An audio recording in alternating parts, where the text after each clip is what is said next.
അങ്ങനെയാണ് അതിർത്തികൾ ഉണ്ടാകുന്നത്. കവിത നിതിൻ അശോകൻ. അതിർത്തി, ആമുഖം. അതിർത്തി വരയ്ക്കുക അത്ര എളുപ്പമുള്ള കാര്യമല്ല.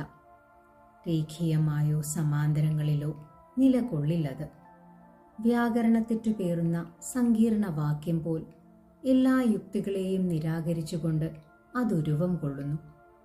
അതിർത്തി, പാഠം.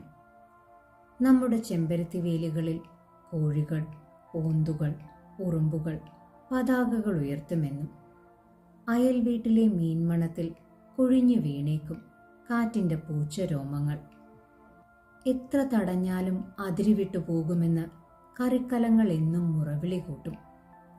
മറന്ന വേരുകൾ അതിൻ്റെ ശാഖകൾ നീട്ടി ചിറകു തൊടുന്നേരം അതിർത്തി ഭേദിച്ചൊരു തെറിവാക്ക് മതിലിനപ്പുറത്തേക്ക് കടപുഴകി വീണേക്കും.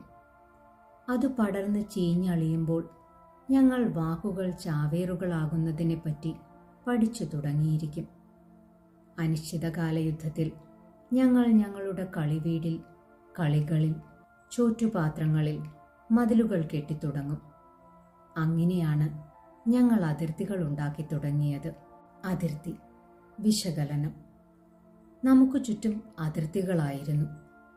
കർത്തൃത്വമില്ലാത്ത അജ്ഞാത കൃതികൾ പോൽ മാഞ്ഞതും മറന്നതും ഖനനം ചെയ്യപ്പെട്ടു.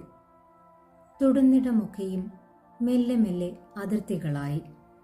അതിർത്തികൾ പേറാത്ത മനുഷ്യരൊക്കെയും അസാധാരണത്വത്തിൻ്റെ ഭാരത്തിൽ പാലായനം ചെയ്യപ്പെട്ടു. വേരുകൾ അറുത്ത് എനിക്കു ചുറ്റും ഒരു ചതുരം വരച്ചു നീ. അരികുകളിൽ മുട്ടാതെ ഞാനതിൽ ജീവിതം എന്നെഴുതി പഠിച്ചു.